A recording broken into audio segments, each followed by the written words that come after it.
성경 꿰뚫어 이렇게 잠언 말씀 함께 나가도록 하겠습니다. 지난주에 17장 저희가 마감을 했는데요. 17장 마지막 부분 한번 볼게요. 어떻게 우리가 인생을 살아갈까? 가난한 사람을 함부로 대하거나 조롱하지 마라. 그리고 뇌물을 쓰는 사람의 눈에는 뇌물이 요술방망이처럼 보이지만 결국은 그게 아무 의미 없이 끝날 때가 많다. 허물을 덮어주면 사랑을 받고 허물을 거듭 말하면 친구를 갈라놓는다. 제가 나중에도 이제 그런 게 나오지만 옳은 말이라도 계속하면 듣기 싫잖아요. 그러니까 우리가 옳은 말을 해야 될 때는 해야 되지만 이런 남의 그 부끄럽거나 좀 알리기 원치 않는 것에 대해서 자꾸 말하는 사람이 있어요. 그런 사람은 만나고 싶지 않아요. 저도 그런 사람 하나 있어요. 만나면 내가 너를 과거에 잘 알고 있다 계속 얘기를 하는 분이 있는데 별로 그렇게 만나면 행복하지가 않아요. 그래서 여기 있는 내용들 17장의 마지막 부분은 대부분 인생을 살아가면서 이렇게 살면 정말 이걸 적용하면 내가 누군가를 사귀고 또 사람과의 관계에 있어서 좋은 결과를 가져올 수 있는 내용들을 이제 17장에 쭉 적어놨고요. 자, 그 다음에 오늘 18장을 보면 여전히 이제 삶에 대한 태도가 또 다양하게 나옵니다. 그래서 주제를 딱 분간하기는 어렵지만 18장은 전체적으로 이렇게 살아가라 이런 태도에 대해서 말씀하고 있기 때문에 한번 살펴만 보면 될 것 같고요. 첫 번째가 뭐냐 하면 다른 사람과 어울리지 못하는 사람은 자기 욕심만 채우려고 한다. 그러니까 여러분 MBTI 해보셨나요? MBTI 해보면 혼자 있기 좋아하는 사람이 있어요. 그걸 I하고 E로 나오잖아요. 그 자기에게 막 보도 집중하는 사람, 아니면 관계에 집중하는 사람. 근데 제가 어때 보이세요?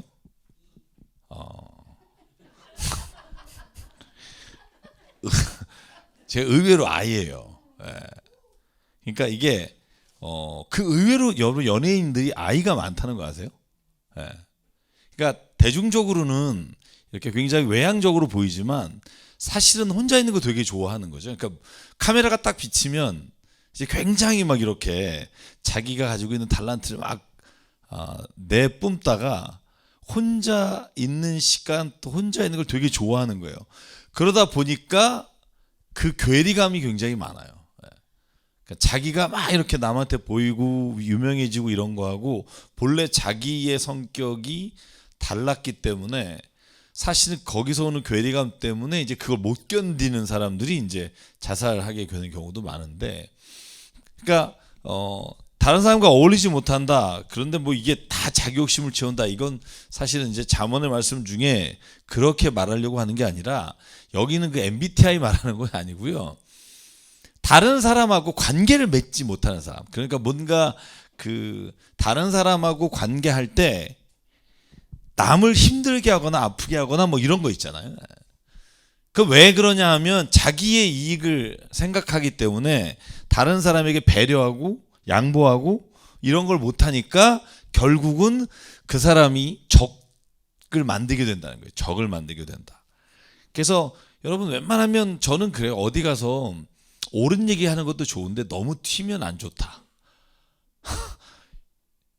항상 나는 옳은 말만 한다고 생각하시는 분이 있는데 따져보면 내가 항상 옳게 살진 않거든요.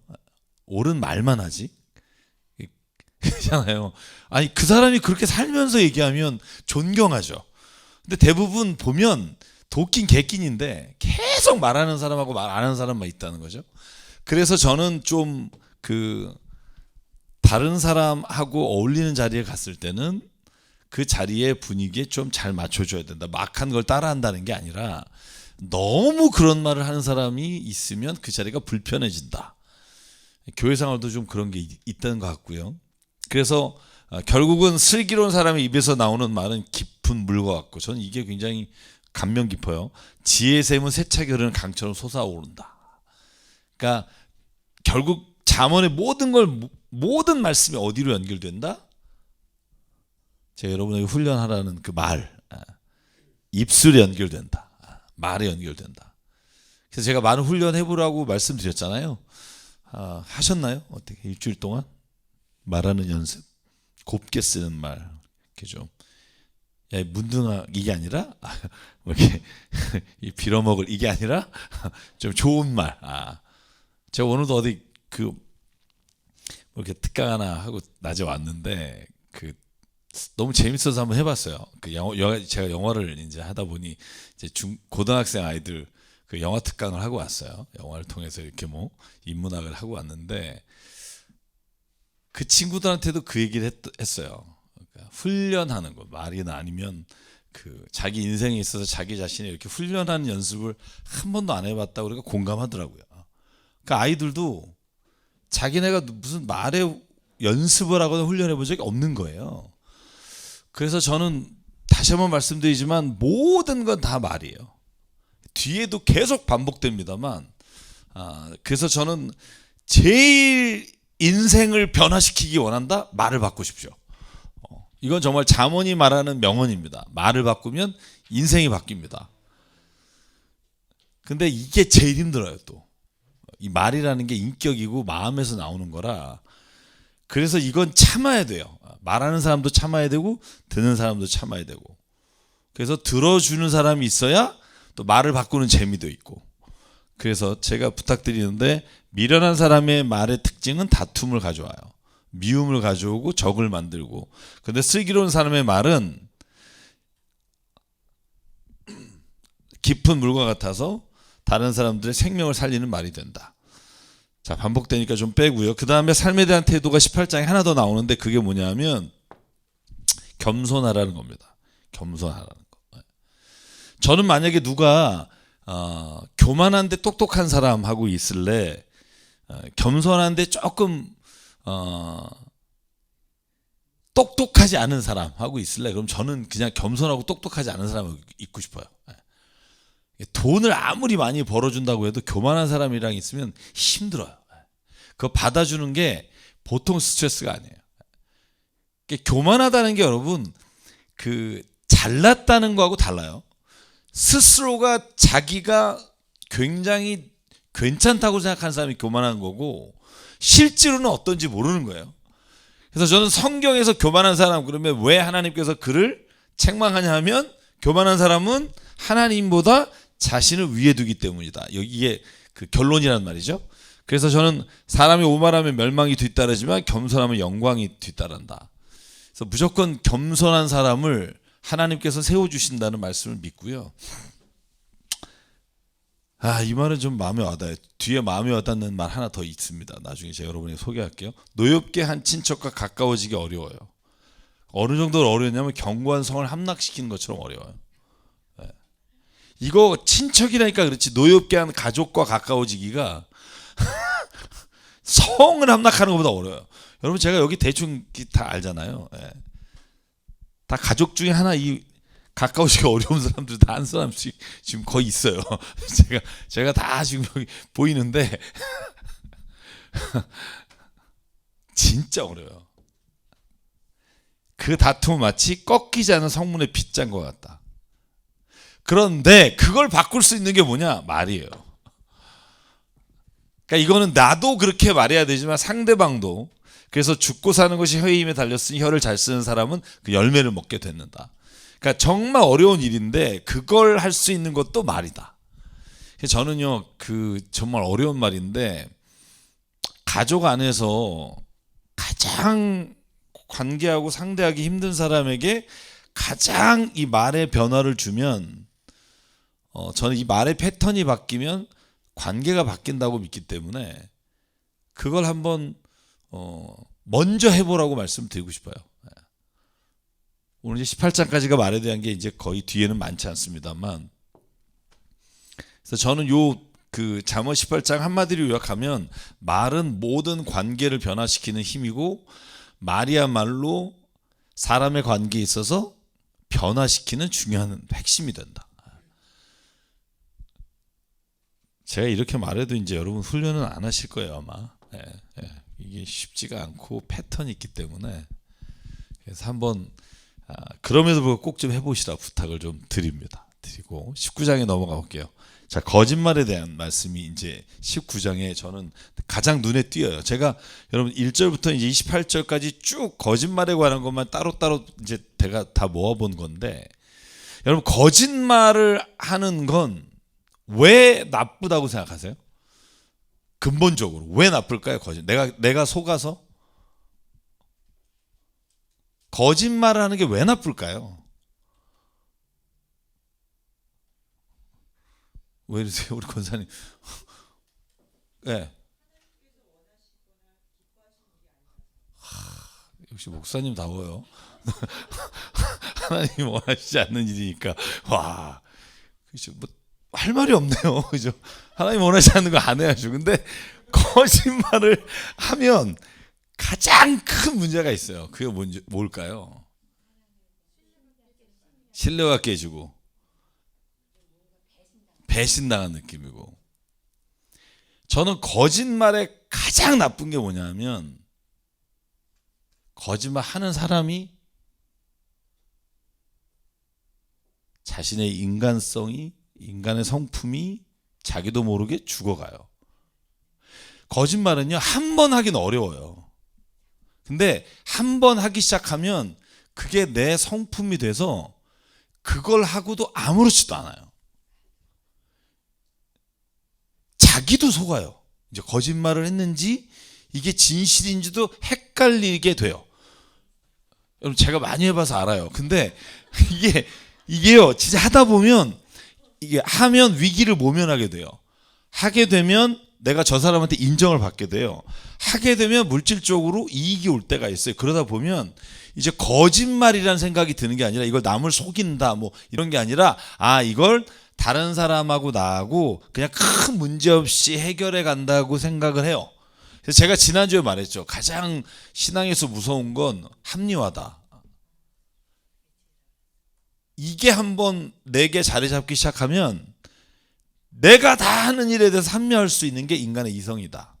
그래서 제가 무수히 반복합니다만, 인간은 이성적인 동물이 아니라, 합리적인 동물이 아니라 합리화하는 동물이다. 저는 이 정의가 진짜 제가 이렇게 팍 이렇게 뭐 번개 맞은 것 같은 확 저에게 와닿는 그 데피니션이었어요. 그러니까 인간은 합리적 동물이 아니라 합리화하는 동물이다. 그러니까 정말 합리적으로 이성적으로 내가 아는 걸 총 동원해서 옳은 걸 찾는 게 아니라, 내가 행하고 이득이 되는 거를 내가 어떻게 하면 합리화할지를 머리를 굴려서 해나가는 게 인간이다. 야, 이것만큼 저는 정확하게 인간의 이 이성을 분석하는 그런 말이 없다고 봐요. 인간의 이성을 두 가지로 봐요. 보통 테크놀로지컬, 그러니까 도구적 이성이라고 말해요. 하나는 온톨로지컬 리즌, 이건 존재론적 이성인데, 쉽게 말하면 이런 거예요.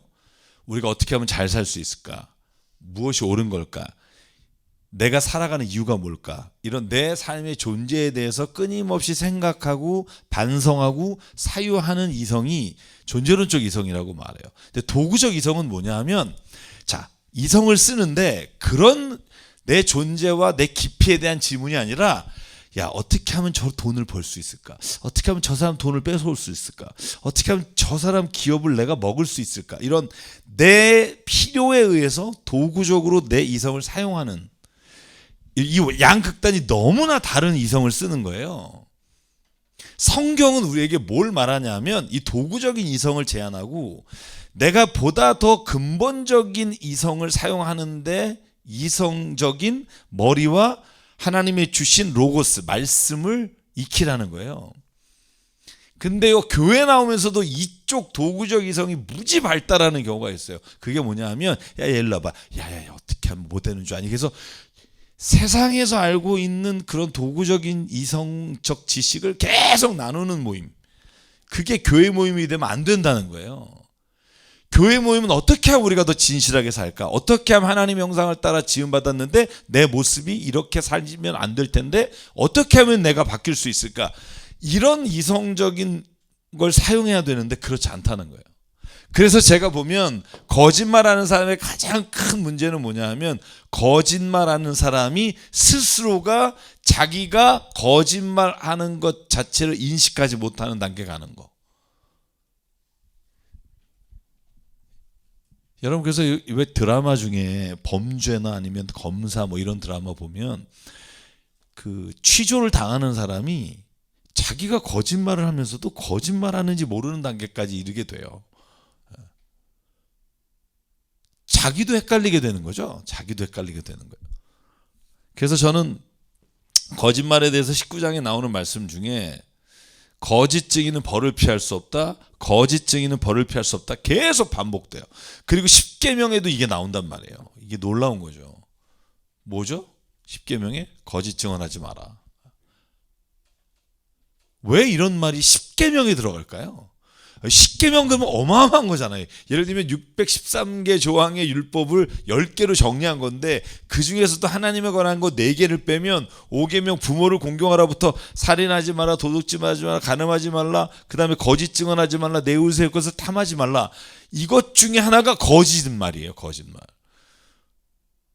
왜 이럴까요? 거짓말이 일단 우리에게 통용되는 순간부터 거기에는 사람을 죽일 수도 있기 때문에.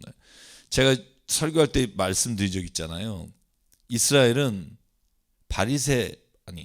세리들은 증언할 수 없어요. 왜냐하면 사는 게 거짓말이기 때문에. 왜냐하면 세금을 걷는데 걷어서 로마에 바치는 돈 따로 내고 자기가 그 돈을 중간에 삥땅하기 때문에 그 삶이 거짓말이라 증언할 수가 없어요. 예를 들면 옛날에는 그 CIS가 없었잖아요. 국립과학수사연구소 이런 거 없잖아요. 그러니까 사람이 죽였어요. 누군가 누구를 해했어요. 그럴 때 2명이 이 사람이 그랬어요. 그럼 이 사람이 범인인 거예요. 그래서 거짓 증언하지 말라는 거예요. 사람을 죽일 수 있으니까 2명이 마음만 먹으면. 그래서 예수님 마지막 십자가에 달릴 때 기억하시나요? 거짓 증언으로 말을 시키잖아요. 이 사람이 이러는 거 봤다. 그러면 그게 곧 법정에서는 이 사람을 죽일 수도 있는, 십자가에 죽이든 아니면 뭐 목매달아 죽이든 죽일 수 있는 이유가 돼요. 그래서 거짓말은 사실은 성경에서 보면 가장 악한 것이라고 보고 10계명 안에도 들어가 있는 거죠. 저한테 이런 질문 많이 해요. 그러면 white lies라고 있죠. 하얀 거짓말. 너무 아름다우십니다. 뭐 아름답지도 않은데, 그죠? 예쁘지도 않은데 너무 예쁘다. 뭐 이런 거. 야, 너 왜 이렇게 이렇게 멋있니? 하나도 안 멋있는데. 예를 들면 그런 거짓말은 해도 됩니까라고 묻는 사람이 많아요. 어렵죠? 어렵죠? 그렇다고 아까도 말했지만 옳은 말만, 야, 너 코가 왜 그따위로 생겼냐, 이럴 수는 없잖아요. 제가 여러분에게 영화 하나 소개한 적 있죠. 거짓말 못하는 세상에 관한 영화가 있어요. 그 영화 한번 꼭 보십시오. 너무너무 재밌어요. 데이트를 나갔어요. 미팅을 나갔어. 첫 소개팅을 나갔어. 그 세상은 거짓말을 못해요. 그래서 만나서 미팅을 하는데 밥 먹다가 다 얼굴 보면서 이렇게 말해요. 얼굴 진짜 더럽게 못생기셨네요. 그러니까 뭐 그쪽도 만만치 않네요. 이러면서 그냥 아무렇지 않게 밥을 먹어요. 거짓말을 못해요. 그 동네가. 제목이 갑자기 까먹었는데 뭐죠? 제가 영화 유튜브에 올렸는데, 거짓말의 발명이라는데. 근데 진짜로 웃겨요. 근데 둘이 밥 먹고 있는데 웨이터가 와서 음식을 딱 갖다 놓으면서 이렇게 뭐라고 말하냐면, 내가 아까 손 담갔었던 거야 이러면서 거짓말을 못해요. 자연스럽게 그렇게 얘기를 해요. 니네가 갖다 처먹지 왜 그러니, 뭐 이렇게 그냥 보면서 그런 얘기를 해요. 근데 그 세상이, 제가 보니까 거짓말을 그렇게 하얀 거짓말까지 안 하면 못 살 것 같더라고요. 그래서 제가 그런 질문이 올 때마다 그런 대답을 해요. 내 이익이 반영되지 않는, 그러니까 내가 남에게 이렇게 말을 해서 뭔가 내가 이득을 취하지 않는, 그러니까 상대방을 배려하는 그런 말은 저는 좀 필요하다고 봐요. 제가 여러분 다 이상하게 생겼다 그러면 기분이 어떠시겠어요?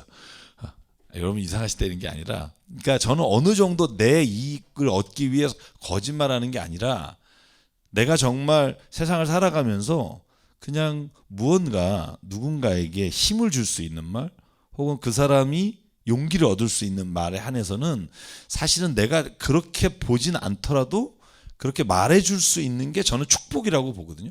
축복이 뭐예요? 축복은 내가 지금 그 사람이 있는 걸 얘기하는 게 아니에요. 이렇게 될 거라고 내가 말하는 게 축복이잖아요. 야, 넌 지금 네가 지금 공부 못해. 근데 걱정하지 마. 하나님이 너에게 지혜를 주시고 너에게 능력을 주셔서 잘 될 거야. 이게 축복이잖아요. 그러니까 지금의 그 모습을 보고 말하는 게 아니라 내 이익이나 이런 거 없이 그 사람을 축복하는 차원에서 하는 말이라면 저는 그 정도는 괜찮지 않을까. 사람마다 의견은 달라요. 아예 죽어도 그것도 안 된다 생각하시는 분도 있다면 뭐 그렇게 사셔도 좋지만 저는 약간 그렇게 생각하지 않습니다. 그 사람에게 어느 정도 내가 생각하는 좋은 의미로서의 축복의 말, 이 정도는 저는 해줘야 된다고 생각해요.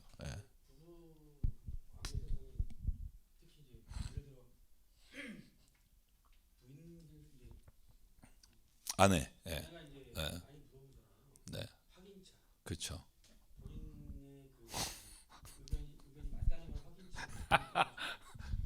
나 오늘 예뻐 뭐 이런 거요? 머리 어때 이런 거? 나 오늘 미장원 갔다 왔는데 머리 어때? 그럴 때 조심해야 돼요, 진짜. 그거 말 한마디 잘못하면 인생이 여자분에게는 아주 독특한 기억력이 있어요. 평생 안 잊는 한 가지가 있어요. 그걸 잘 알아야 돼요. 그걸 알아야 사람이 지혜롭게 살 수 있는데 저는 그럴 때 한번 그냥 하자는 거예요. 축복의 말로. 오늘 미장원 갔는데 머리 어땠어? 그러면은 앞에 걸 빼는 거예요. 야, 좀 이상한데 이건 빼고 하나님이 너하고 함께 하시니까 이것도 다 빼고 너의 모습이 예뻐질 거야. 이렇게 그냥 뒤에 것만 하면 돼요. 야, 너무 예쁘다. 그냥 저는 그냥 그렇게 하고 사는 건 제가 볼 때는 거짓말이 아니라 그냥 인간의 관계에 있어서 좀 필요한 게 아닌가 이런 생각을 좀 해요. 좀 그렇게 하세요. 네. 그러니까요. 예. 그것도 나의 이익이긴 하다. 그러네. 그럼 내가 좀 바꿔야겠다. 수정해야겠다. 나의 이익을 위해서도 하네. 살고 싶어서. 예. 그러네. 제가 수정할게요. 예. 때로는 살고 싶어서 그죠? 남에게 해가 안 되는, 이렇게 합시다. 나의 이익보다 남에게 해가 안 되는 범위 안에서는 우리가 좀 또 오해하지 않으셨으면 좋겠는데 그래도 좀 해야 된다 생각을 좀 하고요. 그래서 진짜 거짓말은 정말 안 하는 게 가장 좋다라고 생각해요. 거짓말. 왜냐하면 이게 정말 습관이 되면 인간의 관계가 파괴될 뿐 아니라 제가 여기 썼지만 거짓말하는 사람의 영혼이 황폐하게 돼요. 그래서 저는 그게 가장 큰 문제라고 생각해요. 자, 그래서 19장에 부모와 자녀에 관한 이야기들을 이제 이렇게 마지막 교훈으로 주는데 그게 뭐냐면 미련한 아들은 아버지에게 파멸을 가져다 주고 다투기를 잘하는 아내는 새는 천장에서 떨어진 물과 같다. 그러니까 이게 뭐 어떻게 할 수가 없다는 거예요. 이 관계는. 그래서 네 아들을 훈계해라. 그래야 희망이 있다. 자식을 보고 훈계하지 않는 아버지는 직무유기를 한 겁니다. 근데 뒤에 20 몇 장에 나오는데 이 잠언서에는 아직도 유대교의 2000년 전에 문화가 있기 때문에 자녀를 매로 훈계하라 이런 말이 있어요. 매로 훈계하라. 근데 저는 요즘 학교나 세상을 보면 이 매로 훈계하라는 말이 이렇게 저는 그러니까 자기 감정을 실어서 그 자녀를 패는 거 말고 뭔가 잘못된 것을 잘못되다고 말할 수 있는 차원에서의 훈계는 너무 필요한 시대가 되지 않았나? 제가 학교에 영상 찍은 거 가끔 보면 제가 열을 받아요. 선생님이 앞에서 가르치는데 자고 있는 것뿐만 아니라 조롱하기도 하고 막 이런 영상들이 가끔 올라온단 말이죠. 저는 이 세상이 이런 세상이 좋은 세상일까? 저는 약간 그런 생각은 안 해요. 잘못된 세상인 것 같아요. 뭔가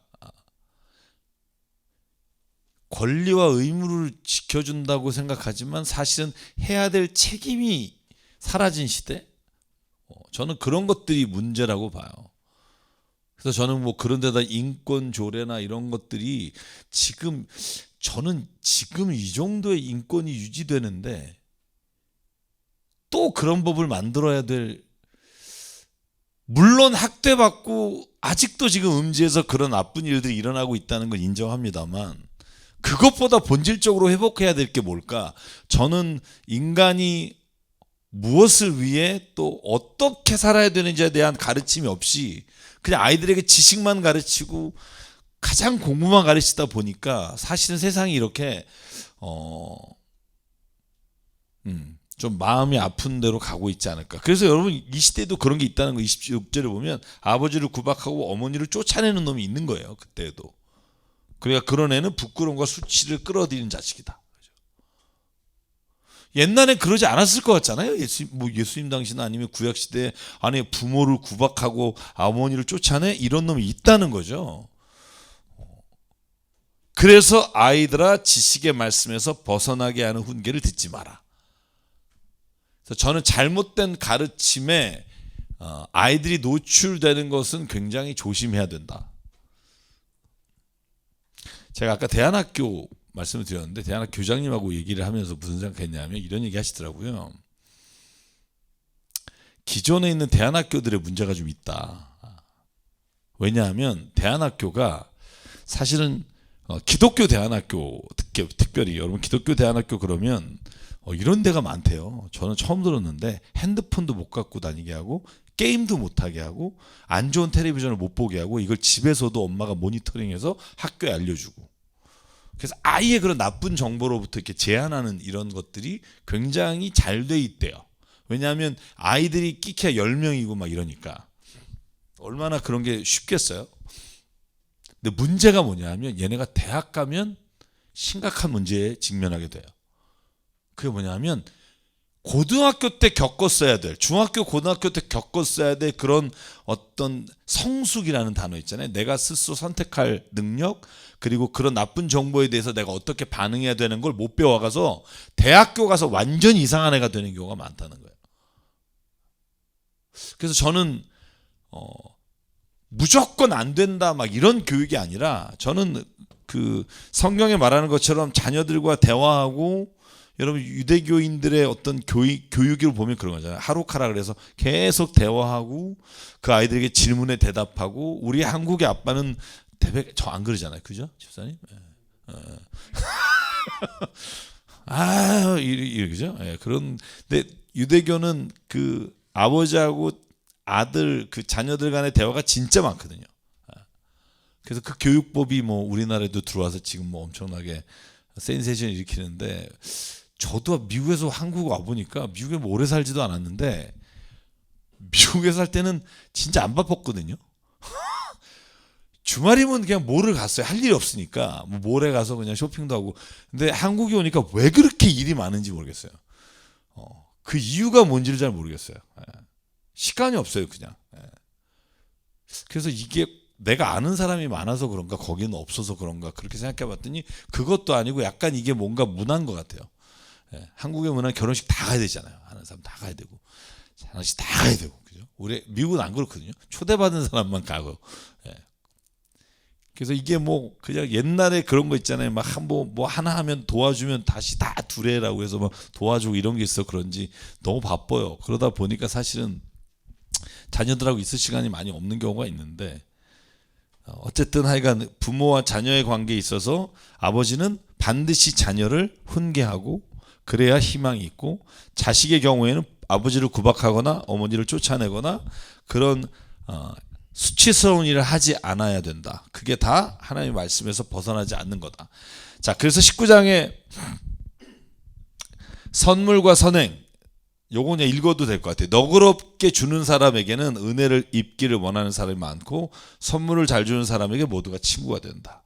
가난한 사람에게 은혜를 베푸는 것은 전 요게 제일 구약에도 이런 말씀이 있었나? 주님께 구워드리는 것이다.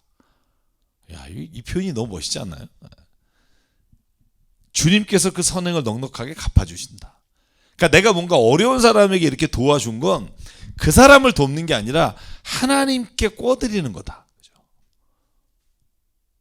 그래서 왜 바울이 한 말하고 비슷해요? 누구에게 뭐라도 죽게 하듯 하라.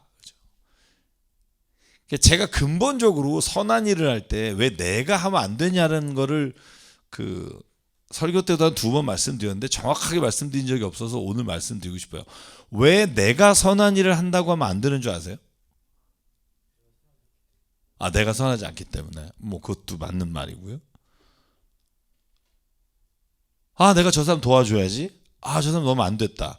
내가 뭔가 힘이 돼야지. 이렇게 생각하는 순간 잘못된 방향으로 갈 수 있어요. 왜 그러냐 하면 자, 이건 제가 하는 말이 아니라 키에르케고르라는 사람이 그런 말을 해요. 착하게 살다 윤리적으로 살자. 내가 그렇게 깨달았다는 거예요. 세상 살면서. 그게 제일 중요하지. 그런데 문제와 함정이 생긴다는 거예요. 그게 뭐냐면 내가 누굴 도왔어요. 그렇게 사는 게 옳은 거라고 생각해서 도왔어. 그리고 선한 일을 했어. 근데 선한 일을 하고 옳은 일을 했는데 그거로 인해 오히려 덤탱이를 써요. 내가 착한 일을 했는데 이 사람이 날 이용해. 그래서 이게 반복되다 보면 사람은 이거 이렇게 살 필요 없어. 막 이렇게 되는 거예요. 이렇게 살면 뭐하냐. 내가 이것 때문에 손해본 게 지금, 내가 망하고 막 이런 자기 자신이 주체가 된 선한 행동은 결국은 어떻게 되면 더 악하게 될 수 있다는 거예요. 왜? 인간의 악함을 보고. 도울 필요 하나도 없어. 여러분 그런 말 하는 사람 종종 봐요. 교인 중에도. 목사님 인간 안 변해요. 절대 목사님 그러다가 당해요. 저도 몇 번 당했습니다만. 왜 그렇게 하면 안 되냐면 선한 것을 하는 주체가 나예요. 내가 불쌍하게 보이고 내가 이 사람을 도와야 된다고 생각하고, 그러니까 결국 이 결과가 나에게 도움이 안 되면 이걸 해야 될 이유가 없는 거예요. 그래서 성경이 뭐라고 말하냐 하면 내가 이 사람이 불쌍해서 돕는 게 아니라 하나님이 모든 사람을 창조하신 사람을 동일하게 창조하셨고 그 사람이 어떠냐를 보는 게 아니라 너는 그 사람이 어렵고 힘들고 가난하고 지쳤을 때 그 사람을 도와.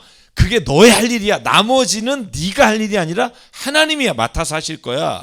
이 믿음이 없으면 못해요. 왜냐하면 이 일의 결과를 보고 일하면 못해요. 근데 이 일을 하는 것 자체가 얼마나 선한 일을 통해 하나님이 이루어 가실 이 내가 보지 못하는 그 너머에 있는 걸 내가 믿음으로 가야지. 그렇지 않으면 하다가 오히려 더 시험 받아서 더 마음이 완악해져요. 그래서 여러분 저는 선한 일 착한 일 하다가 몇 번 당하신 분들은 훨씬 더 마음이 닫아져서 돕지 마. 자식한테도 너 위해서 살아야 돼. 아무도 믿지 마. 이렇게 돼요.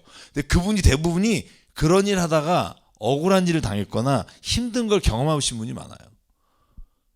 그래서 선을 행하는 건 내가 하는 게 아니라 하나님께서 우리에게 이 일을 통해 이루시겠다고 하신 약속을 믿지 않으면 못해요. 그래서 키르케고가 그래요. 결국 내가 윤리적으로 착하게 살아보려고 했다가 내가 덫에 걸린 게 뭐냐면 그 선한 주체가 나였을 때는 내가 사람의 반응을 보고 내가 절망에 이른다는 거예요.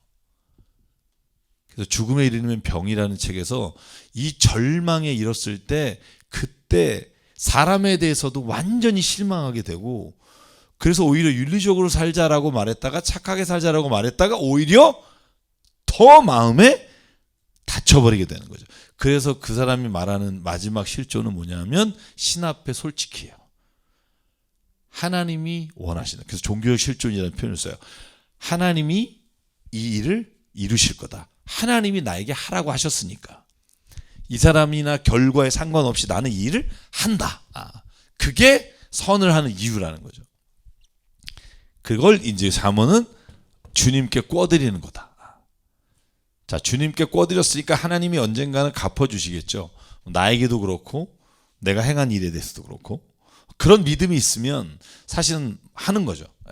그 사람이 뭘 하든 뭐 기분은 나쁘죠. 어떻게 웃음이 나오겠어요? 웃음 안 나와요. 웃음 안 나오는데 그래도 어쨌든 하나님은 악을 선으로 바꾸실 거라고 믿으니까 그 일을 하겠다라는 믿음이고요. 자, 20장에 보면 자 이제 술에 대한 얘기가 나오고 이제 술은 23장에 좀 자세히 나와서 제가 여기에서는 그냥 1절만 다룰게요. 포도주는 사람을 거만하게 만들고 독한 술은 사람을 소란하게 만든다. 23장에 가면 이 술에 관한 이야기가 한 6절, 7절 나와요. 그때 같이 살펴볼게요. 술을 어떻게 성경이 말하는지.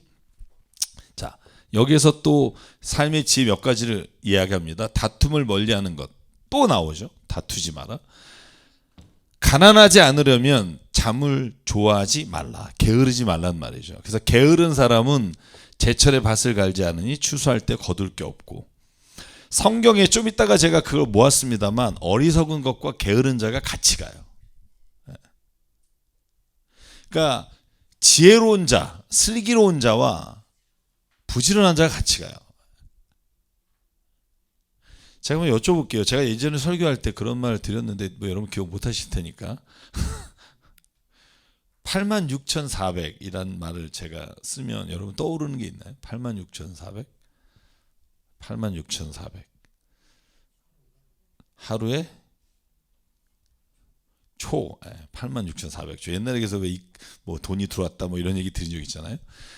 자, 12시만 딱 되면 하루에 86,400초가 입금이 돼요. 입금이 돼요. 근데 이건 안 쓰면 버려지는, 돈으로 하면 버려지는 거예요. 그러니까 그 86,400이라고 하는 선물이 예를 들면 돈이라고 생각해 보세요. 야, 그거 안 쓰겠어요, 여러분? 여러분 만약에 오늘 저녁에 그게 없어져. 구자에서. 그럼 어떻게 하겠어? 필요 없는 거 다 살 거 아니에요. 돈 빼서 어떻게든 뭐 쓸 거 아니야. 그죠? 근데 시간은 왜 그렇게 안 쓰냐는 거예요. 시간이 오히려 돈보다 훨씬 더 우리에게 가치 있는 거잖아요. 우리의 연수를 계산해 보면 얼마 많이 남지 않았는데, 근데 왜 게으르다는 게 뭐냐면, 게으르다는 게 성경적으로 말하면 너에게 준 선물을 버리는 거예요. 너무나도 아깝게. 그래서 제가 여러분 장영희 교수의 책을 소개한 적 있죠. 살아온 기적, 살아갈 기적. 그 홍대 영문학 교수님인데 그분이 이제 마지막 암으로 돌아가세요. 소아마비였는데. 근데 마지막 신촌 세브란스에서 그 밑에 8시에 출근하는 사람들을 보고 마지막 죽기 전에 쓴 글이에요. 그 글이 뭐라고 돼 있냐면, 저 사람들은 알까? 그렇게 시작해요. 저 사람들은 알까?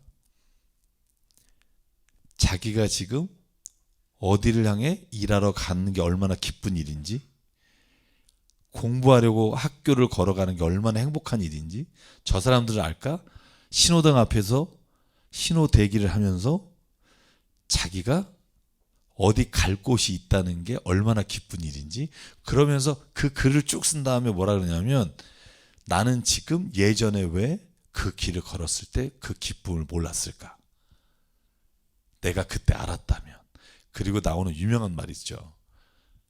나에게 버려진 하루가 누군가에게 눈물겹도록 살고 싶은 하루일 수 있다는 걸 내가 왜 그때 몰랐을까? 저는 그 책을 읽고 나서 되게 많이 뭔가를 깨달았는데, 아, 나는 지금 내 시간을 그렇게 생각하고 살고 있나? 만약에 그 시간을 그렇게 생각하고 산다면 사실 게으르지 마라 이렇게 말할 필요도 없어요. 뭔가 나에게 주어진 시간에 뭔가 의미 있고 값진 일을 막 하고 싶을 거 아니에요. 근데 그 일을 왜 안 하냐 물어보면 이게 영원할 것 같다는 착각을 갖는 거죠. 어제와 오늘이.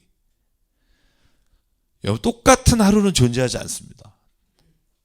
똑같은 날은 없어요. 지금이라고 말하는 순간 그 지금은 지나가요. 과거가 돼요.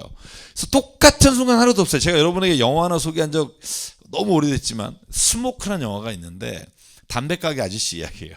담배가게 아저씨인데 뉴욕의 브루클린의 3번가하고 7번가 사이의 스트리트에서 카메라를 놓고 20년 동안 아침 8시에 사진을 찍어요. 한 카트씩. 한 카트. 흑백으로. 사람들이 나중에 담배가게 놀러 왔다가 우연히 들어가서 봤는데 앨범에 그 사진이 20년치가 쫙 있는 거예요. 똑같은 곳에서 매일 아침 8시에 찍은 사진이. 그러니까 그 앨범을 넘기면서 사람들이 똑같은 말을 해요. 뭐라고 말하는 줄 아세요? 영어로 그래요. All the same 그래요. All the same. 뭐 이걸 뭐하러 찍었어? 똑같은 사진인데? 그랬더니 거기에 나오는 옥이라고 하는 주인공이 그런 말을 해요. 자세히 봐. 똑같은 사진은 하나도 없어. 아, 저는 그 영화 한번 보십시오. 똑같은 사진 하나도 없어. 봐봐. 여기엔 지금 애니가 있지, 스칼렛이 있지.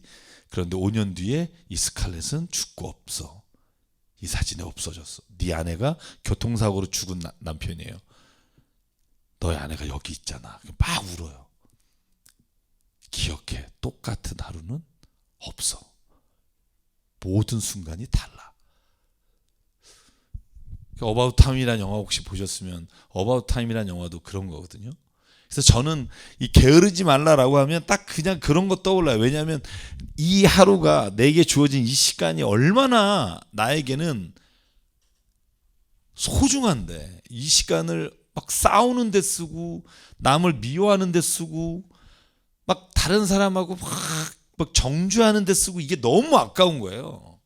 그래서 저는 제일 한심하다고 생각하는 사람이 뭐냐면 남을 죽이려고 계획 세우는 사람. 저 사람 어떻게 하면 망하게 할까? 쟤를 어떻게 하면 힘들게 만들까? 막 인생을 마저 쓰레기로 만들어버려야지. 계획 짜는 시간이 얼마나 아깝냐고요. 오히려 그걸 그냥 잊어버리는 게, 그리고 내게 주어진 시간을 다른 좋은 일을 위해 쓰는 게 훨씬 더 값지다고 생각해요. 그래서 저는 게으르단 말을 나오면 항상, 저는 이것도 되게 웃겨요. 물건을 고를 때는 나쁘다 하지만 사간 다음에는 잘 샀다고 자랑한다. 인간이 이래요. 예. 근데 저는 이게 지혜라고 생각해요. 예. 산 물건에 대해서 미련 갖지 말자. 이게 제 인생의 노하우예요. 예. 전 절대로 내가 물건 산 거 가격 물어보지 않고요. 그 11번 가하고 G마켓 이런 데 비교하지 않아요. 산 다음엔. 사기 전에는 하는데 산 다음에는 그래봤자 기분만 나빠요. 어차피 여러분, 내가 전 세계 시장을 다 조사해서 세상에서 제일 싼 거 못 사요. 왜냐하면 환율 오르면 미국에서 사는 게 훨씬 싸요. 그러니까 사실은 우리가 그냥 내가 아는 범위 안에서 싸게 사고 진짜 좋아 이러는데 사실은 몰라서 행복한 거예요. 제 말 무슨 말인지 아시겠어요? 이거 다 모르니까 행복하지, 만약에 어느 구석에서 훨씬 싼 게 있다 기분 더럽게 나쁘거든요. 그러니까 삶의 지혜 중에 하나가 뭐냐면, 내가 진짜 물건 고를 때는 막 어떻게 해서든지 그걸 좋게 사는 거 좋다는 거예요. 근데 이것도 다른 사람, 물건을 파는 사람의 기분이 나빠지지 않게. 제가 어디에서 빵을 샀어요. 얼마 전에 빵을 지나가다가 맛있어 보여서 샀어요. 근데 하나 샀으면 되는데 거기 아줌마가 또 이게 잘 하시더라고요. 이게 뭘 넣고 그래서 또 한 3개씩 샀어요. 3개씩 사서 딱 이제 지금 신나가지고 이제 딱 하나 까서 먹는데 못 먹겠어요. 근데 제가 그러면서 생각이 든 거야. 아, 저녁 9시 반에 이렇게 빵이 많은 집은 안 팔린 걸 텐데 나는 이걸 왜 새로 만들었다고 생각했을까? 생각해보니까 하루 이틀은 지난 것 같아요. 열받더라고요. 약간 열받고, 그래서 이걸 다시 돌아가서 환불에 몇만 원치 샀거든요. 환불에. 그랬는데 그냥 그런 생각이 들었어요. 저 아줌마가 나 하나 꼬셔서 팔려고 얼마나 지금 날 기다렸을까. 이 저녁에 빵이 정말 종류별로 10몇 개씩 남아있는 거예요. 근데 나는 왜 그걸 또 지금 만들었다고 생각했을까. 그래서 결국 그런 마음을 가졌어요. 아, 내가 이걸 사서 저분의 기분이 좋아졌으면 속았다고 생각하지 말고 내가 그냥 누구에게 도왔다고 생각하자. 그러니까 마음이 편해지는 거예요. 죄송한데 제가 2개 먹고 버렸어요. 다. 못 먹을 정도에 푸석푸석해서. 여러분, 몽블랑 빵이 맛없기 힘들거든요. 그냥 빵에다 대충 뭐 이렇게 단 거 바르면 되잖아요. 그것도 맛이 없고 푸석한 거 보면 이틀은 된 것 같더라고요. 잘 안 팔리는 빵집, 이름도 모르는 빵집인데 지나가다가 제 생각이 뭐냐면, 한 번 사람이 마음 먹기에 따라서 그냥 아무것도 아닌 게 되는 거예요. 여러분, 그냥 누구 어려운 사람 그냥 몇만 원 도울 수도 있잖아요. 근데 그 사람이 지금 그 얼마나 절박했으면 제가 왜 가게 됐냐 하면 다 문 닫은 거예요. 9시에. 9시 반인가? 근데 그 집만 열었어요. 그래서 얼마나 반가워요. 빵을 사고 싶은데. 그래서 그 집을 갔단 말이에요. 그래서 그 집에서 산 거예요. 그러니까 나는 고맙잖아요, 처음에. 그러니까 막 고마우니까 다 좋게 들리고 샀단 말이에요. 그래서 그런 생각했어요. 그냥 내가 누군가를 돕기도 하는데 저 아줌마 얼굴이 진짜 화나시더라고요. 그러니까 야, 이놈 새끼 속았다 뭐 이건지 모르겠지만 얘가 얼굴이 화나더라고요. 그래서 뭘 생각했냐면, 내가 그냥 그렇게 마음 먹으니까 하나도 돈이 아까운 게 아니라 마음이 그냥 여유가 생기는 거예요. 사람이 죽고 사는 문제가 아니면 저는 마음의 생각 한번 바꾸는 게 너무 중요하다. 굳이 남을 미워하면서 억울해하면서, 제가 한번 보실래요? 제가 가져갔어요. 빵을 가져가서 이게 이런 걸 파냐고 막 싸웠어요. 그럼 환불을 안 해주겠다고 하시겠죠? 뭐 대부분 다른 빵으로 가져가라 뭐 이러겠죠. 그럼 나는 거기서 막 싸우다가 열받겠죠. 그럼 그 아줌마도 그래도 오늘 매상 그래도 올렸다가 기분 좋다가 망하겠죠, 기분이. 그럼 서로 그냥 기분 더럽겠죠, 그죠? 그래서 돈을 받든 안 받든 하여간 그 기분 망친 걸로 하루가 가겠죠, 그죠? 제가 이렇게 말하면 어떤 분은 그래요. 그래도 정의를 이루어야죠, 정의를. 오늘 안 만든 빵을 어떻게 빠냐. 근데 여러분 정의를 다 이루면서 사세요? 우리가 모든 자리에서 다 정의롭게 막 그걸 끝까지 파헤쳐서 사나요? 저는 어느 정도 선에서 우리가 어느 정도의 기쁨과 만족을 누리는 것으로 족한 마음을 가져야 행복할 수 있어요. 그래서 저는 요건 정말 제 마음에 와닿았어요. 물건 고를 때 나쁘다 하지만 사간 다음에 잘 샀다 하고 자랑하고 다니는 거, 그죠? 잠은 재밌는 거 많아요, 그죠? 자 20장 또 하나의 지혜가 있는 게 뭐냐면 이런 거예요. 입을 잘 사용하는 거. 또 반복되니까 제가 자세하게 얘기는 안 했는데 가장 보배로운 거, 인간에게 가장 좋은 건 금이나 은이 아니다. 지각 있게 말하는 거, 말을 잘하는 거다. 그게 돈보다 훨씬 더 좋은 거다. 험담하고 돌아다니는 사람의 입은 남의 비밀을 새어 나오게 하고 그런 사람과 어울리지 마라. 제가 어제 읽은 책에 그런 내용이 있어요. 어제 읽은 SNS에 제가 좋아하는 그 장종택이라는 그 찬양 사역자가 있으세요. 그분이 그런 글을 올렸어요. 어느 누군가가 나에게 다른 찬양 사역자의 뒷담화를 하려고 말을 꺼내기 시작했다. 그때 내가 그분에게 정중히 말했다. 그 말 하지 마시죠. 그랬더니 그 사람의 얼굴이 안색이 확 변하더라. 내가 그 말을 듣고 싶지 않은 이유는 두 가지다. 하나는 그 말을 들었을 때 내 자신이 그 사람을 바라보는 눈이 나쁘게 바뀔까 봐. 그게 첫 번째고, 두 번째는 이 사람의 입에서 나에 대한 나쁜 얘기가 누군가에 갈 것을 내가 알기 때문이다. 지혜롭지 않아요? 그러니까 남의 험담을 들어주는 건 그랬어? 하고 그 사람이 가지고 있는 걸, 그 사람의 어떤 캐릭터나 이런 걸 내가 아는 것으로 그것 때문에 기분 나쁜 게 아니라 나에게 말한 사람은 반드시 누군가에게 가서 내 얘기를 할 거라는 걸 자기는 이제 인생을 50년 살면서 알았기 때문이다. 저는 이건 정확한 것 같아요. 그러니까 남에게 험담한다는 게 사실은 그냥 내가 너만 알고 있어가 될지 모르지만 그 자체가 사실 말을 좋아하는 사람. 여러분, 그래서요, 사도 바울이 쓴 서신서에 이런 얘기들이 자주 나와요. 남의 집에 가서 말을 전하는 여자와 함께 하지 마라. 남자도 물론 있겠지만. 근데 이 말이 왜 그러냐면 함께 하는 순간 서로가 욕할 거리를 가지게 되는 거예요. 그래서 누군가에 대해서 험담하는 얘기는 듣지도 말고 하지도 않는 게 제일 좋다. 그럼 뭐 해야 되느냐? 그를 위해 기도하라는 거예요. 만약에 그의 문제를 알았다 그러면 하나님 앞에 그 사람을 붙잡고 기도하는 게, 그게 우리가 하나님이 그 문제를 해결하는 방법이지, 누군가에게 이 말을 전달한다? 그러면 내 허물을 누군가도 알고 그 허물이 서로 간에 다 알게 돼서 그 안에는 사랑이 자리를 못 잡는 거예요. 그래서 마지막 경솔하게 이것은 거룩하다 함부로 서원해 놓고 막 이런 분 있잖아요. 교회에서 와 이렇게 하나님 내가 꼭 이거 주시면 내가 이거 하겠습니다. 막 서원해 놓고 생각이 달라졌어. 그래서 사람이 걸리기 쉬운 건 뭐냐면 경솔하게 뭐가 좋다라고 막 하나님의 이름을 걸고 막 하다가 나중에 생각이 바뀌면 자기가 서원해 놓고, 여러분 구약에서는 절대 서원하는 걸 못 바꾸잖아요. 자기의 올무가 되는 거예요. 그러니까 경솔하게 어떤 것에 대해 서원하는 것도 함부로 하지 마라. 서원이라는 게 말이잖아요. 하나님 뭐 여러분 한나의 서원이 있잖아요. 사무엘상 1장 아들을 주시면 내가 바치겠습니다. 이거 만약에 그냥 기분이 너무 좋아서 했다가 여러분 애 낳는데 바치기 싫어 그러면 올가미가 되는 거예요, 스스로가. 그러니까 모든 일에 대해서 이게 거룩해 뭐. 그래서 저는 이런 거 있잖아요. 사람이요 자기가 경험한 거 이상 몰라요. 목사도 마찬가지고 교인도 마찬가지고. 근데 뭐가 문제냐면 자기가 경험한 게 가장 좋다고 생각하는 거예요. 그래서 서로 좋은 것 때문에 싸워요. 제 교회에 개척하고 그런 경우가 굉장히 많았어요. 여기에서 오신 분, 여기에서 오신 분, 여기 오신 분이 만나서 자기네 교회가 좋았다는 거예요. 좋았다고 얘기하는데 그래서 싸워요. 당신이 틀렸다는 거예요. 그 중에 진짜 제가 이 말하면 좀 뭐한 것도 있는데 제가 말 안 할게요. 괜히 또 이걸 들어가지고 또 시험 드실까봐 안 할게요. 안 하는데, 뭐 별거 아니에요, 진짜. 뭐 우리는 이거 했다, 우리 이거 했다. 근데 그 아무것도 아닌 것 때문에 다툼이 일어나요. 왜 이거 안 하냐? 이거 안 하는 교회가 어딨냐?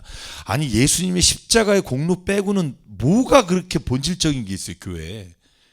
밥을 해 먹어도 되고 안 해 먹어도 되는 거고 구역예배 헌금을 내도 되고 안 내는 건 되는 건데 그거 안 하면 마치 무슨 이 교회가 이단 같은 생각을 가지고 있는 게 그게 뭐냐면 내가 생각한 것만 거룩하다고 여기는 거예요.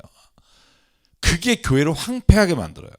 사람과 사람 사이를 믿음이 있다는 것 때문에 분리시키고. 저는 제가 가끔 그런 기도해요. 하나님 내 마음이 좀 넓어져서 바다 같으면 좋겠다. 바다 같으면. 왜냐하면 내 마음이 조금이라도 옹졸해져서 누군가에 대해서 선입견을 갖거나 판단하지 않게. 이 마음이 넓어져서 진짜 모든 바다가 그렇잖아요. 바다 안에는요. 여러분 쓰레기가 얼마나 많아요. 플라스틱 쓰레기부터 시작해서 여러분 심지어 핵폭탄 어디서 쏴요?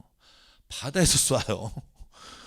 그 물기둥이 어디까지 올라가냐에 따라서 이게 수소폭탄 이런 게 정해지잖아요. 그러니까 다 그냥 끌어안을 수 있는 마음 있잖아요.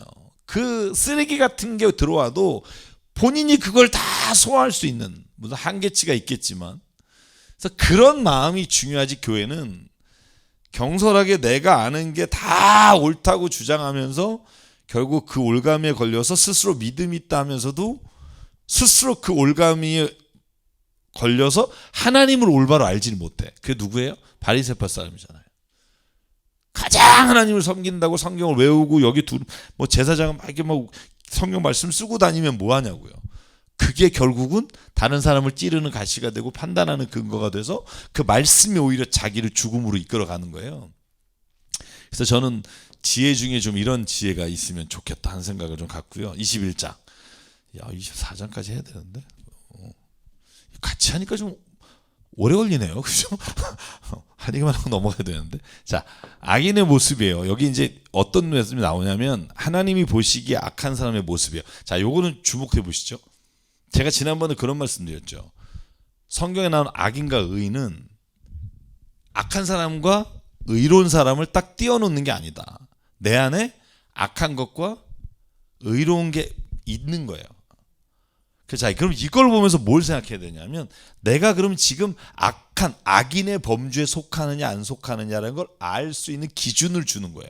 자, 어떤 걸 보면 내가 지금 현재 악한 악인의 범주에 있냐?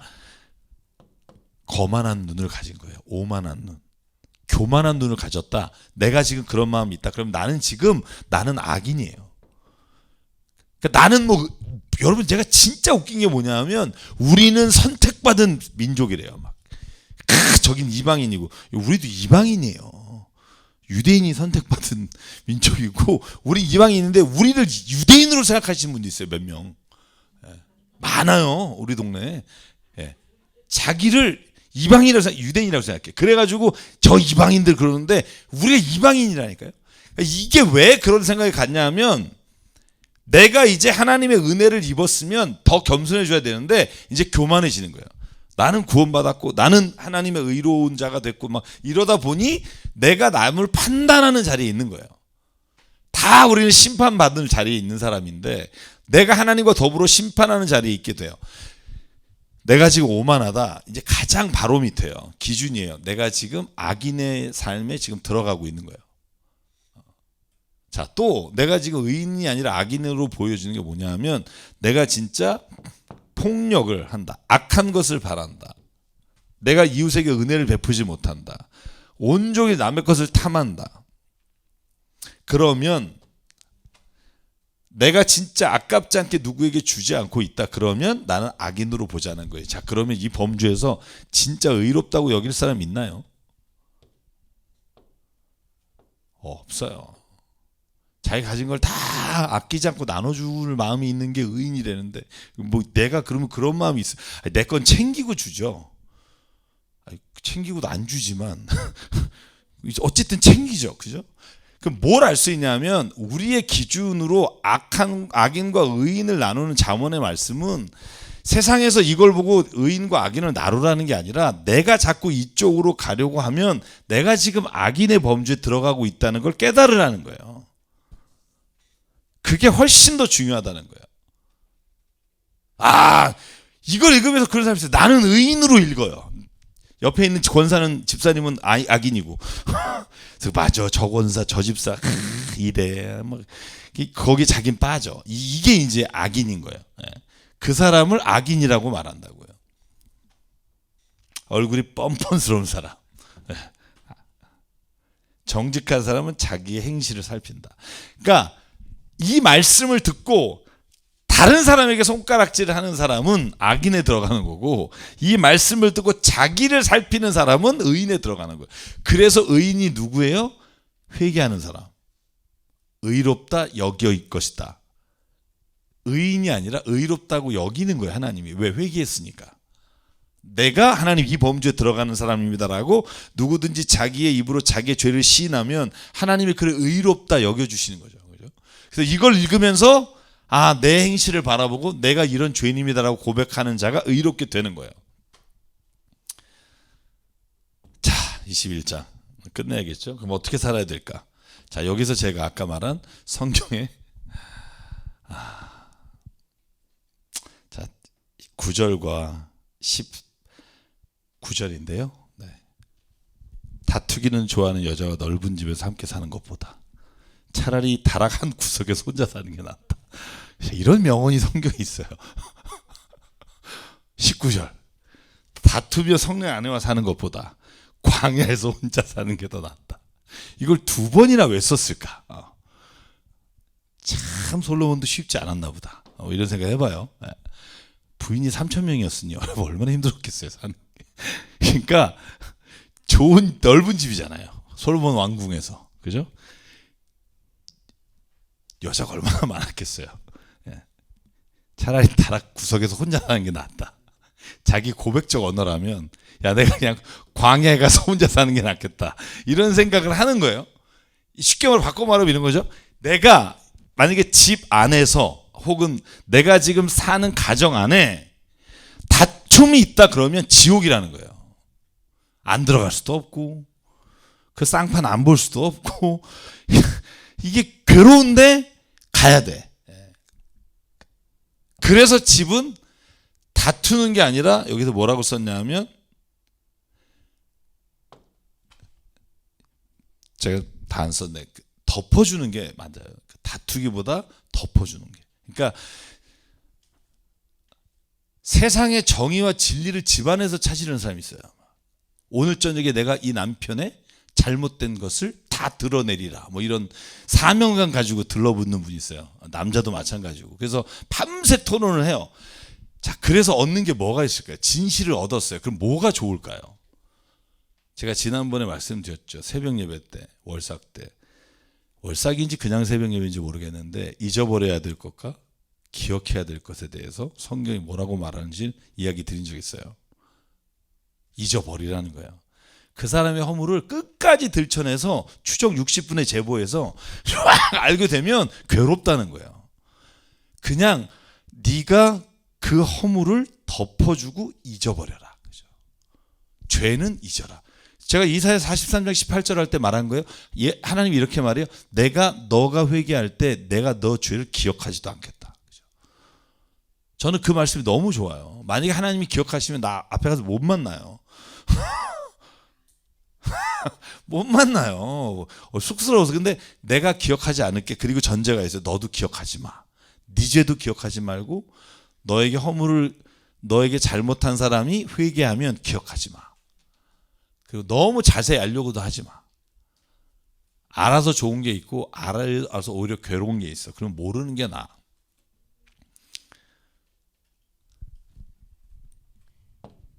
그래서 오죽하면 이렇게 썼을까 이런 생각을 해보고요. 가난한 사람의 부르짖음에 귀를 막으면 네가 부르짖을 때 아무도 대답하지 않는다. 이게 윤리의 기본 원칙이에요.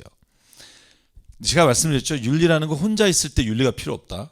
혼자 사는데 뭔 윤리가 필요하겠어요. 내가 내 땅 긋고 내가 여기 내 집 그런다고 누가 뭐 와서 제재를 가하겠어요. 무슨 뭐 여기 뭐 고도 제한이 있다 이러겠어요. 혼자 사는데. 다 그런 건 같이 살 때 문제예요. 땅이 적을 때 어떻게 이 땅을 나눌까. 그러니까 윤리는 관계 안에서 시작돼요. 혼자는 윤리가 없어요. 하나님하고 관계만 있을 뿐이지. 그래서 윤리의 첫 걸음은 뭐냐면 예수께서 하신 말씀을 우리가 골든 스테이트먼트라고 그래요. 황금률이라고 그래요. 그게 뭐냐면 너희가 남에게 대접받고자 하는 대로 너희도 남을 대접하라. 이게 이 세상에 통틀어서 가장 중요한 말이라고 제가 뽑은 게 아니라 서양에서 뽑은 단어예요. 그 문장이에요. 남에게 대접받고자 하는 대로 남을 대접하라. 이게 인간 세상에서 살아가는 가장 좋은 교훈이라는 거예요. 이것만 있으면 세상이 천국이 된다는 거예요. 안 그렇겠어요? 목사님, 그죠? 내가 대접받고자 하는데도 남을 대접하면 천국이에요. 그래서 그걸 골든 스테이트먼트라고 그래요. 가장 황금률, 가장 엑기스 같은 말씀, 황금률이에요. 왜 그럴까 생각해 보면 이거예요. 가난한 사람의 부르심이 내가 왜 응답해야 되느냐? 너도 언젠가는 네가 쫄딱망해서 가난한 사람이 됐을 때 네가 부르짖을 때 아무도 대답하지 않아. 네가 지금 대답해야 너가 어려울 때 대답하지. 그런데 우린 그렇게 생각하지. 난 절대로 그렇게 안 돼. 그러니까 안 베푸는 거예요. 귀를 막지 말라는 거예요. 가난한 자의 귀를 네가 막으면 네가 어려울 때 너를 도울 자가 없다. 이게 기본적인 윤리의 가장 중요한 핵심이거든요.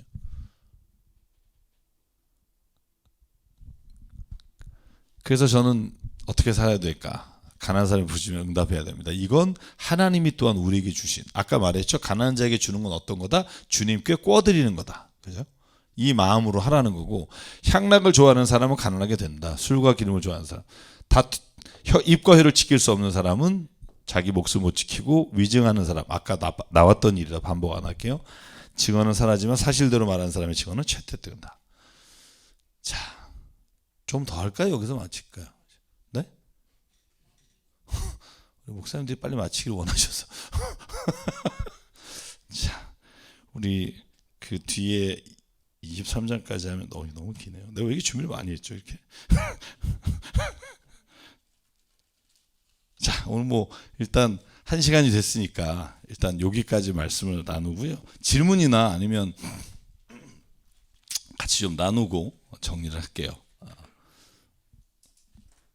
여러분 혹시 뭐 잠을 읽으시다가 뭐 이건 왜 이럴까요? 라는 거 뭐 제가 답을 드릴 수 있겠습니까만 한번 같이 생각하고 얘기 나눌 수 있는 주제들이 있으면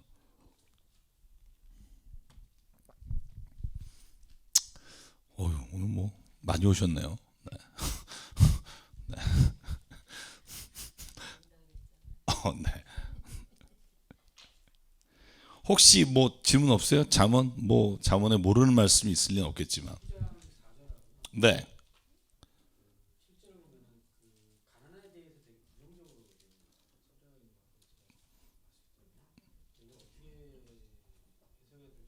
제가 지난주에 그런 얘기 좀 드렸었죠. 가난에 대해서 성경이 가지고 있는 이중적 잣대가 있다. 하나는 가난한 것은 게으르기 때문에 오는 거다. 이런 부정적인 이유가 하나 있고, 하나는 가난한 사람은 발 뻗고 잔다. 부자는 그가 가진 재산으로 말미암아 잠을 이루지 못한다. 이런 이중적인 표현들이 있어요. 그래서 이것에 대해서 제가 무슨 생각을 하냐 하면, 부자도 마찬가지예요. 부자도 성경에 보면 부자는 하나님께서 주신 복이다라는 말이 있고, 부자는 자기의 덫에 자기가 걸릴 것이다. 이런 부정적인 의견들이 있어요. 자, 그런 걸 보면 제가 디모데전서 4장 4절 좋아한다 그랬잖아요. 자, 그 말씀에 비춰보자고요. 하나님이 주신 모든 것은 선하되, 그죠? 감사함으로 받으면 버릴 것이 없다. 이게 바울이 말한 물질과 내가 소유한 것에 대한 저는 중요한 개념이라고 생각해요. 그러니까 가난 이 자체가 악이 아니에요. 이 자체가 괴롭거나 뭐 이 자체가 죄가 아니에요. 근데 불편해요. 자본주의 사회에선 가난하면 불편해요. 내가 먹고 싶은 거 살 수 없고, 내가 사고 싶은 집에 있을 수가 없고. 자, 돈 이게 좋은 거냐? 아니에요. 이거로 인해 여러분 로또 당첨됐을 때 가장 큰 힘든 게 뭔지 아세요? 일가 친척 아는 애들이 다 달려들어서 다 자기 하나씩 달라는 거예요. 그래서 여러분 의절하고 혼자 사는 사람도 많고요. 그러니까 돈이 많으면 그 주변에 항상 악한 사람들이 또한 들끓을 때가 많아요. 살아보셔서 알잖아요. 좀 돈 있을 때, 그죠? 없을 때는 아무도 안 오지만 있을 때 진짜 뭐 이렇게 많은지. 그러니까 부자체가 때로는 나에게 좋은 것일 수 있으나 부가 때로는 나로 하여금 죄의 타락의 길로 걸어가게 해요. 저는 예를 들면 이씨 가문의 삼성 이렇게 보면서 너무 마음이 아픈 게 그 사람들이 돈이 있어서 죄 짓는 게 얼마나 많아요. 돈이 없어서 죄 짓는 게 아니라 돈이 많으니까 마음대로 할 수 있는 게 얼마나 많아요. 그러면 인간이 돈이 많아서 마음대로 할 수 있는 게 다 선한 일을 한다? 저는 그렇게 생각 안 해요. 그 돈으로 악한 일을 해요. 그러니까 저는 뭐 그분들이 악하다는 게 아니라 그래서 저는 이중적 잣대를 가지고 있다는 거죠. 그래서 가난이 좋은 거냐 나쁜 거냐라고 물어보면 저는 좋을 수도 있고 나쁠 수도 있다. 부자가 좋은 거냐 나쁜 거냐라고 물어보시면 부도 좋을 수도 있고 나쁠 수도 있다. 왜냐하면 부에 대해서 야고보는 굉장히 경고해요. 돈이 일만하게 뿌리다 이렇게 말한단 말이에요. 그런데 부자에 대한 비유를 보면 그렇지도 않아요. 부한 것으로 누군가를 부유롭게 하고 바울이 말한 모든 것을 공평하게 할지를 할 때 너희가 남은 것으로 말미암아 너희의 부유함으로 누군가를 도울 수 있다. 얼마나 좋은 일이에요. 그래서 어떤 일을 바라볼 때 제가 여러분에게 질문 하나 할게요. 히로뽕은 나쁜 건가요? 해보셔서 아니 죄송해요. 네 아시잖아요. 그 나쁜 건가요? 마약이 나쁜 건가요? 진짜? 제가 병원 사역하잖아요. 병실마다 마약을 줘요. 마지막 암 환자에게는 그 약이 없으면 못 견뎌요. 그러니까 이게 옳고 그르냐의 문제가 아니라 이걸 어떻게 쓰느냐가 가장 문제라는 거예요. 핵심은. 성이 나쁜 건가요? 남녀 간에 그런 게? 어디서 누구와 하느냐가 나쁜 거냐 좋느냐를 기준으로 갖는 거죠. 그러니까 정기정 목사가 좋은 사람인가요? 조심하세요. 잘 말씀 조심하시고. 네. 내가 좋은 사람이냐 나쁜 사람이냐 기준이 잘못된 거예요. 그러니까 어느 한 사람을 두고 이 사람은 좋은 사람이다 나쁜 사람이다 이 말이 안 된다는 거예요. 내가 지금 좋은 사람이 아까 말한 의인의 길에 가면 나는 좋은 사람이고 내가 만약에 삐끗해서 악한 길로 가면 난 지금 악인의 길을 가요. 그러니까 내가 좋다 나쁘다 돈이 좋다 나쁘다 이런 말 자체는 사실은 적용되지 않는다는 거예요. 그래서 우리가 읽다 보면 잠언에 한 가지 사실과 사건과 물건을 놓고 긍정적이거나 부정적 이중잣대가 나와요. 그래서 이걸 분간하는 눈이 필요해요. 분간하는 눈이 필요해요. 그래서 저는 여러분이 질문을 왜 하기를 원하냐면 사실 제가 준비한 것만 하다 보면 여러분이 궁금한 걸 못하니까 그래서 저는 늘 생각해요. 잠언만이 아니라 말씀을 볼 때 저는 교회는 좋은 곳인가요? 제가 여러분 질문해 볼게요. 교회는 진짜 좋은 곳인가요? 이것도 이중적 잣대가 있어요. 교회론에 망한 사람도 있어요. 교회 때문에 인상 망친 사람도 있어요. 교회 잘못 만나가지고 헌금 다 뜯기고 진짜 목사한테 정말 다 제가 아는 목사님 여기 그날 토요일날 오신 분 중에도 목사한테 사기당해가지고 목사님이 그냥 내앉은 경우도 있고요. 그러니까 교회가 좋으냐? 저는 본질적으로 예수께서 마태복음 16장 16절에 베드로의 고백 위에 교회를 세우겠다 하시는 그 의미로서의 교회는 인비저블 철시예요. 건물이 아니란 말이에요. 네 믿음, 네 고백, 하나님 주는 그리스도시여 살아계신 하나님의 아들입니다. 이 고백 위에 내가 철시, 교회를 세우겠다는데 이제는 건물이 교회라고 생각하니까 그래서 근본적으로 교회가 어디냐에 따라 달라집니다만 교회는 좋은 곳이냐? 저는 이렇게 말하고 싶어요. 좋은 곳이 돼야 하는 거예요. 교회는 무조건 좋은 곳이 아니에요. 잘못된 교회가 많기 때문에 돈이나 가난이나 전 다 같은 의미로 잠언에서 쓰고 있다고 생각해요. 그래서 모든 단어를 대입시켜 보면 아마 거의 99%는 그렇게 보는 게 맞을 거다. 그러면 딱 하나, 살인은 그러면 나쁜 거냐 좋은 거냐 라고 할 때 그 문제도 굉장히 성경을 읽어봐도 살인 자체라는 말이 사람을 의지와 상관없이 죽인다는 거지만 여러분 마지막 때 하나님이 오셔서 주께서 심판하실 때 다 죽잖아요. 그러니까 죽이는 게 나쁜 거냐 좋은 거냐? 죽는 건 나쁜 거예요. 그런데 우리가 진짜 더 본질적으로 생각해 보면 뭔가 우리의 인생에서 죽는 게 나쁘다. 여러분 우리가 인생에서 죽는 게 나쁘다고 생각하잖아요. 죽음이 고통 중에 끝이라고 봐요. 모든 철학에서의 마지막은 죽음이에요. 인간이 죽음을 넘어설 수 없고 영원히 살 수 없기 때문에 그 고통 때문에 인간의 모든 삶이 절망이라는 거예요. 지금 행복하면 뭐하니 죽을 건데 뭐 이런 류의 마지막에 이 회의론이 있는 거예요. 자, 그런데 죽음은 나쁜 건가? 아니요. 우리 기독교인에게 죽음은 꼭 나쁜 건 아니라는 거예요. 그런 의미에서 우리가 한번 생각해 보면 성경의 모든 단어나 말씀하시고자 하는 것의 본질적인 의미는 제가 디모데전서 4장 4절. 하나님이 주신 모든 것은 선하심에 감사함으로 받으면 버릴 게 없느니라. 고난도 그래서 유익하다라고 말할 수 있는 건, 고난은 나쁜 거예요. 어떤 사람이 내가 지금 육신이 질병 들고 막 가난하고 찢어지고 막 다 망가지는데 행복해, 그럼 정신병자예요. 그런데 고난이 왜 유익하냐 하면 이 고난을 통해서 내가 또 뭔가 인생에서 변화와 내가 가지 못하는, 내가 억지로 바꿀 수 없는 내 성품이 바뀌니까.